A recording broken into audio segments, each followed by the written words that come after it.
வணக்கம். இது தடம் நியூஸின் இரவு நேர செய்திகள். செய்தி ஆசிரியர் அரியராசா தினேஷ், வாசிப்பவர் மதுஷ்யா மகேந்திரன். முதலில் தலைப்புச் செய்திகள்.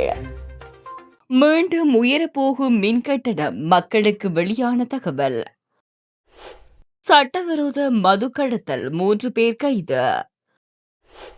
வவுனியா வடக்கில் 18 லட்சம் பெறுமதியான வீட்டு திட்டங்கள், தவிசாளர் நேரில் ஆய்வு.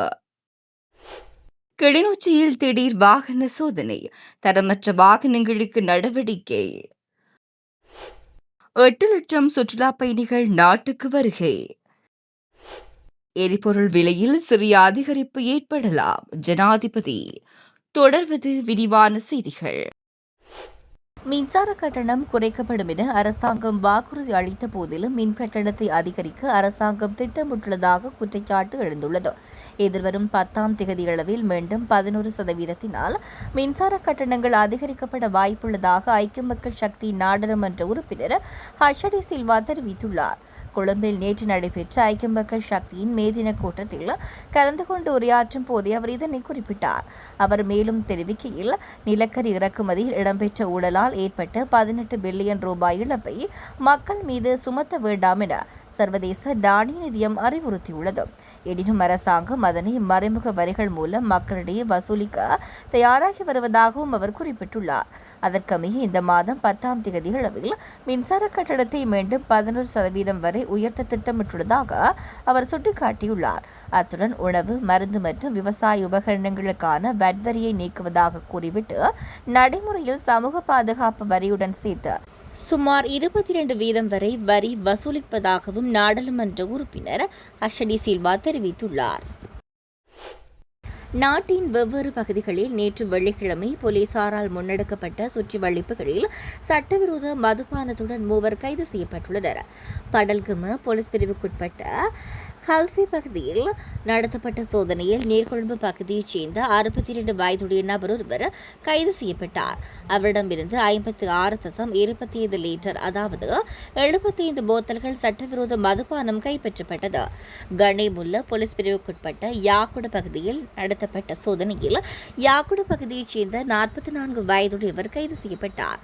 அவரிடமிருந்து 56.25 லிட்டர், அதாவது 75 போத்தல்கள் சட்டவிரோத மதுபானம் கைப்பற்றப்பட்டது.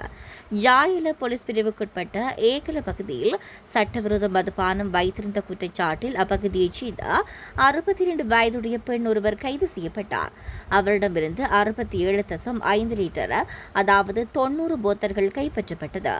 3 சம்பவங்கள் தொடர்பான விசாரணைகளை போலீசார் மேற்கொண்டு வருகின்றனர். வவுனியா வடக்கு பிரதேசத்தில் வடக்கு மாகாண உள்ளூராட்சி அமைச்சின் நிதி ஒதுக்கீட்டின் கீழ் முன்னெடுக்கப்பட்டு வரும் புதிய வீட்டு திட்ட பணிகளை பிரதேச சபை தவிசாளர் கிருஷ்ணவேணி திருநாவுக்கரசு அவர்கள் நேரடியாக சென்று பார்வையிட்டார். வவுனியா வடக்கு பிரதேசத்தில் தெரிவு செய்யப்பட்ட 3 வாழ்வாதார நிலையில் பின்தங்கிய குடும்பங்களுக்கு தலா 18 லட்சம் ரூபாய் பெறுமதியான வீடுகள் வழங்கப்பட்டுள்ளன. வடக்கு மாகாண உள்ளூராட்சி அமைச்சினால் இதற்கான நிதி ஒதுக்கீடு செய்யப்பட்டுள்ளது. இந்த வீட்டு திட்ட பணிகள் அனைத்தும் வவுனியா வடக்கு பிரதேச சபையின் நேரடி கண்காணிப்பின் கீழ் மிக கவனமாக முன்னெடுக்கப்பட்டு வருகின்றன. தற்போது கட்டுமான பணிகள் பல்வேறு கட்டங்களில் நடைபெற்று வரும் நிலையில் அவற்றின் தரம் மற்றும் முன்னேற்றம் குறித்து கேட்டறிவதற்காக தவிசாளர் அவர்கள் களவிஜயம் ஒன்றை மேற்கொண்டார். வவுனியா வடக்கு பிரதேசத்தின் உட்கட்டமைப்பு மற்றும் மக்களின் அடிப்படை தேவைகளை நிவர்த்தி செய்யும் நோக்கில் இத்திட்டம் செயல்படுத்தப்பட்டு வருவதும் குறிப்பிடத்தக்கது. கிளிநொச்சியில் ஏனையின் வீதியில் பயணிக்கும் வாகனங்களுக்கு திடீர் சோதனை நடவடிக்கை மேற்கொள்ளப்பட்டது. கிளிநொச்சி போக்குவரத்து போலீசாரின் ஒத்துழைப்புடன் மாவட்ட மோட்டார் போக்குவரத்து அலுவலகத்தின் தலைமை பரிசோதகர் தலைமையில் இந்த சோதனை நடைபெற்றது. இந்த சோதனையில் குறிப்பாக பேருந்துகள் பயணிகள் சேவைக்கு பாதுகாப்பான நிலையில் உள்ளனவா என்பதை அதிகாரிகள் ஆய்வு செய்தனர். தரமற்ற நிலையில் இயக்கப்பட்ட வாகனங்களுக்கு எதிராக சட்ட நடவடிக்கைகள் எடுக்கப்பட்டுள்ளன. மேலும் பரந்தன் முருகண்டி பாதையில் இயங்கும் பேருந்துகளுக்கு சிறப்பு கவனம் செலுத்தப்பட்டது. சோதனையில் கண்டறியப்பட்ட குறைகளை 14 நாட்களுக்குள் சரி செய்து மீண்டும் ஆய்வுக்காக சமர்ப்பிக்க வேண்டும் என உரிமையாளர்களுக்கு அறிவுறுத்தப்பட்டுள்ளது. அத்துடன் விபத்துக்களுக்கு காரணமாக இருக்கக்கூடிய கூடுதல் உதிரி பாகங்களை அகற்றவும் சாரதிகளுக்கு அறிவிக்கப்பட்டுள்ளது. இந்த ஆண்டின் இதுவரையான காலப்பகுதியில் 8,50,000க்கும் அதிகமான சுற்றுலா பயணிகள் நாட்டுக்கு வருகை தந்துள்ளதாக சுற்றுலா அபிவிருத்தி அதிகார சபை தெரிவித்துள்ளது. ஜனவரி மற்றும் பிப்ரவரி மாதங்களில் முறையே 20,07,182 மற்றும் 21,08,350 சுற்றுலா பயணிகளின் வருகைகள் பதிவாகியுள்ளன. இது 2024 மற்றும் 2018 ஆகிய இரு ஆண்டுகளுடன் ஒப்பிடுகையில் குறிப்பிடத்தக்க வளர்ச்சியை காட்டுகிறது. எவ்வாறாயினும் 2026 மார்ச் மாதத்தில் இந்த நேர்மறையான போக்கில் ஒரு வீழ்ச்சி காணப்பட்டதுடன் சுற்றுலா பயணிகளின் வருகை 1,83,979 குறைந்துள்ளது. மத்திய கிழக்கு பிராந்தியத்தில் நிலவும் போர்ச்சூழல் காரணமாகவே இந்த திடீர் வீழ்ச்சி ஏற்பட்டுள்ளதாக சுற்றுலா அபிவிருத்தி அதிகார சபை குறிப்பிட்டுள்ளது.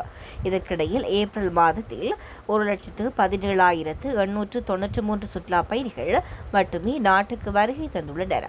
மார்ச் மாதத்தில் வீழ்ச்சி ஏற்பட்ட போதிலும் 2026 ஆண்டின் முதல் 4 மாதங்கள் நிறைவடையும் போது சுற்றுலா பயணிகளின் மொத்த வருகை 8,58,527 எட்டியுள்ளமை ஒரு சிறப்பம்சமாகும் என அந்த அதிகார சபை மேலும் தெரிவித்துள்ளது.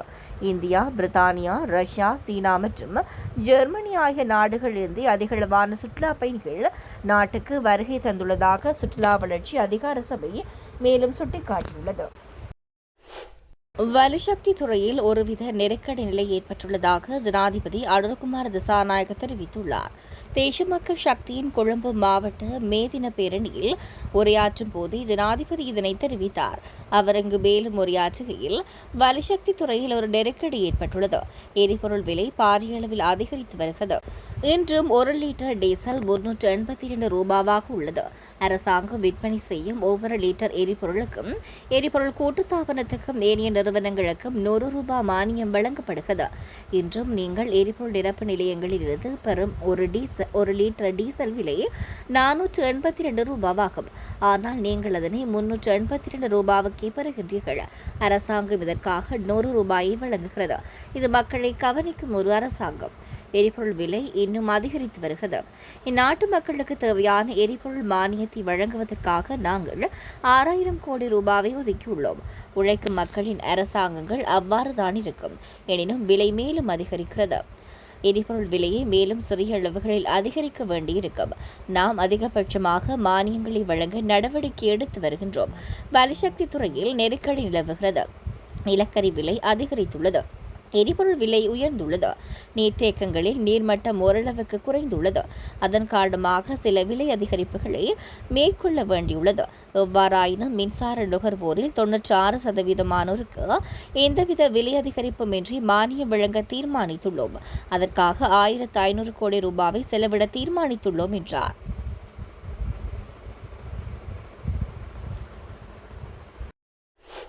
இது போன்ற செய்திகளை தெரிந்து கொள்ள தடம் நியூஸ் சேனலை சப்ஸ்கிரைப் செய்து அருகில் உள்ள பெல் பட்டனை கிளிக் செய்யுங்கள்.